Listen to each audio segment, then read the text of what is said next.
Welcome back to yet another data-driven video. Today we are covering the 3 foci of data. How to leverage data effectively. That is what we are tackling today. So if we go here, we can see data focuses on 3 spheres. There is the internal, there is the external, and there is the monetary. Now you can do different things in these spheres, of course. But generally, whatever you want to do with data will fall within these 3.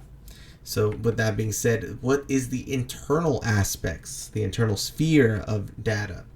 The internal focus, that is decision making, making better decisions, making better services and products, and improving processes. So to touch a little bit on each of these concepts, decision making is probably the most recognized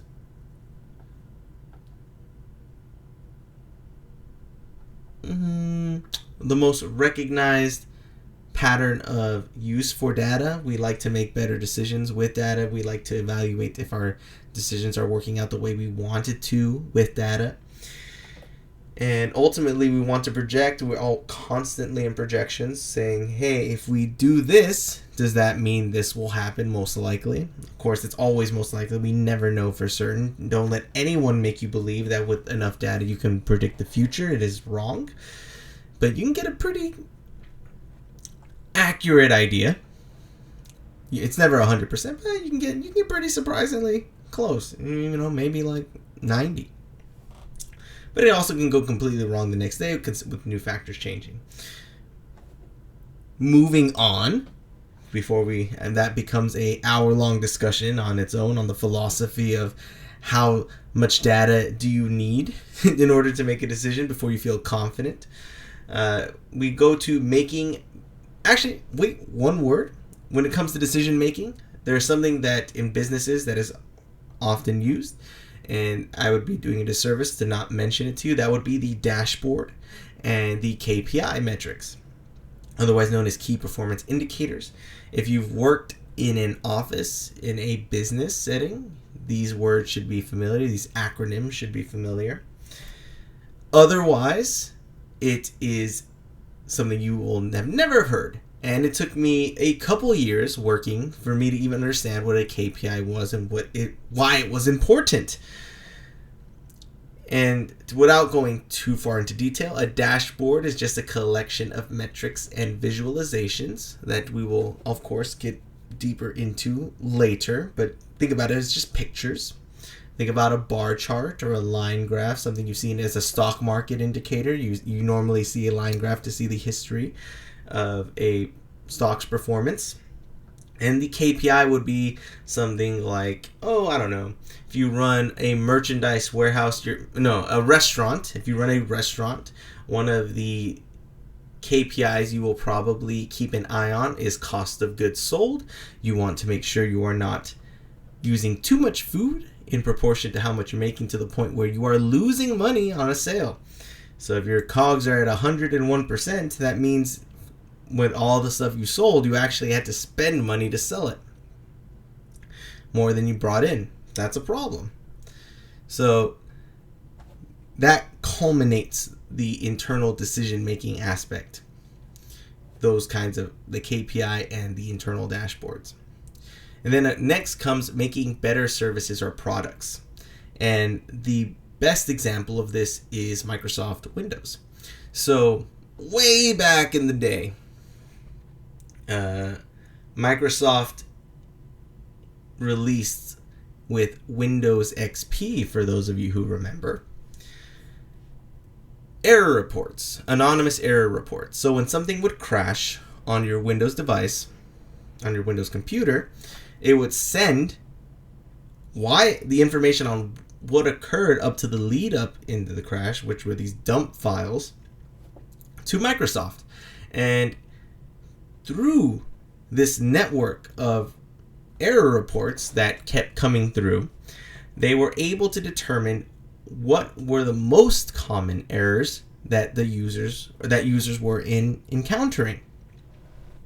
As a result, they were able to focus their development efforts on those common errors This actually relates to a concept known as 80-20, just so you might want to Google that later. This will be its own discussion in the future on the power of the 80-20 principle. But this was what was going on with Microsoft. They were focusing all their attention on the 20% of the problems causing 80%, the 20% of the coding errors that were causing 80% of the user errors out there in the ecosystem. As a result, XP ended up becoming one of the most celebrated operating systems in Windows history, along with Microsoft making it a standard for using error reporting. In fact, Windows has evolved into a platform that is constantly collecting your user reports. It's actually become quite a bit of a contention in the modern day, as people feel that Microsoft is aggregating too much. It's even gotten to the point where at one point this was shelved, but Microsoft was trying to push it out, where Windows would constantly be taking screenshots of your desktop, and it would be saved to Azure, the Azure platform, so that way Microsoft could learn even more about what users were doing in order to optimize the user experience. And so this ended up happening because people were not okay with Microsoft collecting their screenshots, because as secure as it is in this day and age, almost everything will get hacked eventually. But it speaks to the ability of leveraging data to make a better service or product. This is not just limited to software, it is also it's also hardware based. For instance, iPhones. How do you use your iPhone? How can we make it a little bit better? Ergonomically, even refrigerators have a networking capabilities depending on what you buy, and it can say, hey, you tend to buy this stuff. Let us take a picture of the inside and say, hey, you're running low on these items. You should probably go shopping to the store. I made you a list based on what you normally buy. So that is making a better product. So better services, better products. Finally, the final internal use of data is improving processes. Let's say something internally is, the classic example is a call center. You find people are often calling about a similar issue, and you want to standardize the process for your people who are answering to help resolve these issues for customers, reducing their time on hold, better educating the team. So overall, now your call center is turning out calls a lot faster. People are happier overall because they are getting the help they desire. And you're seeing that reflected in the data.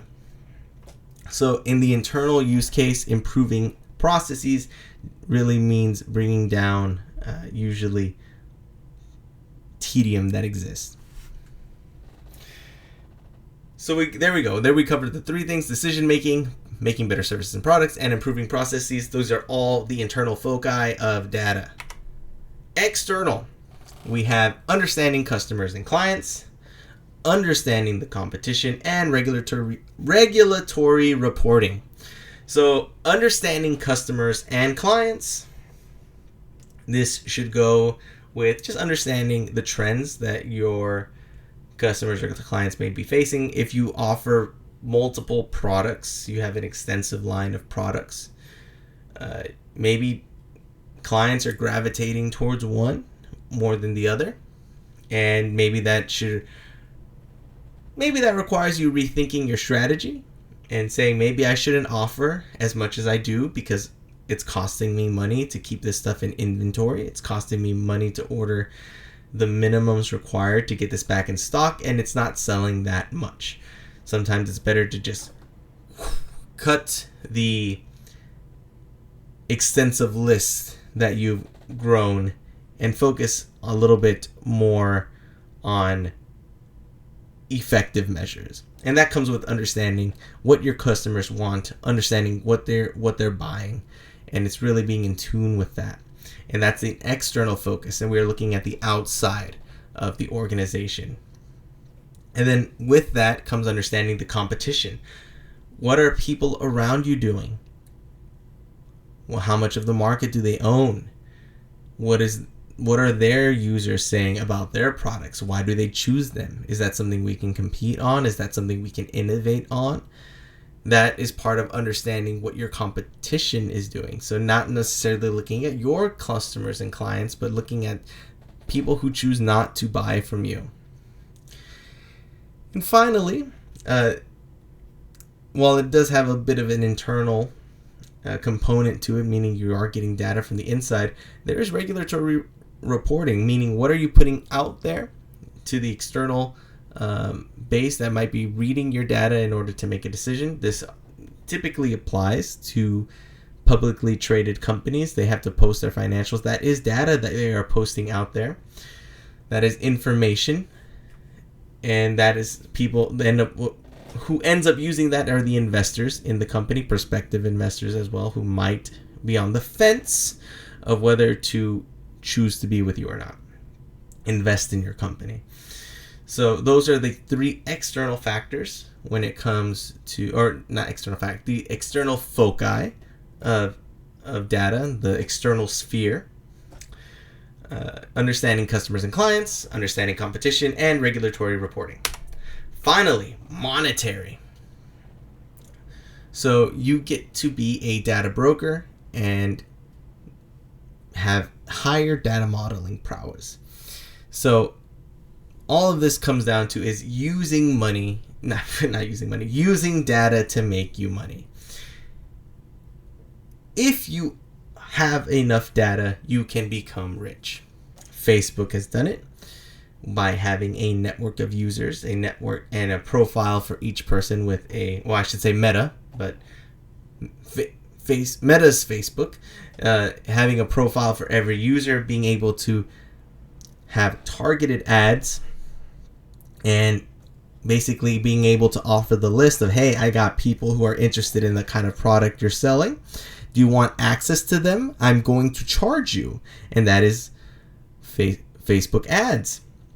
While not as nearly as powerful as it once was, Facebook still has a large share, but arguably you could also say Google, another big data broker. They have AdSense, Google Ads, number one. In fact, as of the time of this recording, it was recently ruled that Google has a monopoly on the data search business, and as a result on the advertising business. And people pay to have access to Google's network, a lot of money actually, billions of dollars. And another part is modeling prowess. So sometimes you are not offering your data for sale. What you're offering is the insight you can generate from the data you have. Now, the name of the company eludes me at this moment. I do not recall the name of the company. But if I recall the story correctly, and I might put it down in the description if I feel it's worthy enough to say like, hey, this is the actual story. But back in the day, Kroger, the parent company of Ralph's, Food for Less, and a bunch of other companies out there, used to run its rewards programs through a third-party company, I believe, based in Europe. Now, this company was not generating them the data, but they had access to Kroger's data. And the reason why they were leveraged is because they were the ones who would come up with an algorithm to have more effective ad targeting for its customer base. Meaning, when you would get a coupon in the mail, it would be based on what you liked, what you buy. And so that would hopefully drive you back to the store. And it made them, I believe, into the billions of dollars of revenue, because not only were they able to look at Kroger's particular reward and give them an optimized model in which to tell them what ads to send out to what people, they were also able, because of the massive databases that they had, show what the shift in consumer sentiment was, what people were buying as a whole, because while not everyone in the world, not everyone in the US shopped at a Kroger store, it was enough of a diverse sample size, and these determining a sample will be talked about at length in a future video.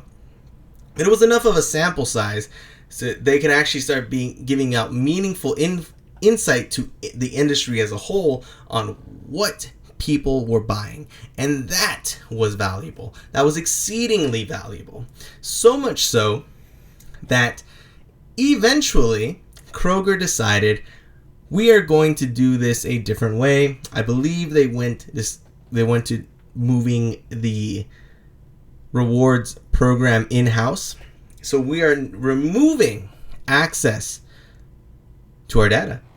And what ended up happening was that company that had become so valuable because of the insight it could provide no longer had that same value. I believe it didn't even come back to approaching the heights of its Kroger days. Not to say it went under and disintegrated. It just could not reach its value that it once had. And that is how powerful just being able to have access to data to model these things can be.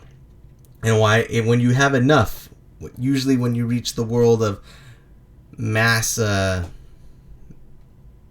companies, Home Depot, you're dealing in the billions, that having that data at your fingertips can be worth a lot on its own, beyond just the internal and the external factors. They can start making you money just because you have it, just because you have those records. But that covers the three focuses of data. Again, we have an internal focus with decisions, better products, and better processes. We have an external focus with understanding our customers and clients, understanding our competition, and then regulatory reporting that is required. And finally, monetary, becoming a data broker, being able to sell data to people, and being able to provide models and insight because we have so much data to play with.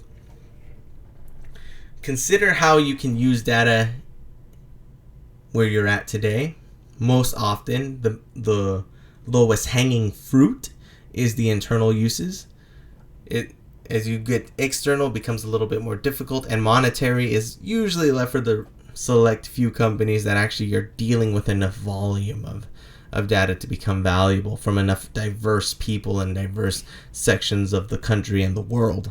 So don't hold your breath to realize the monetary sphere, and instead focus on what's practical, which is generally the internal portion, which can lead to very great returns, and then the external portion, the external sphere, which also has great returns on investment.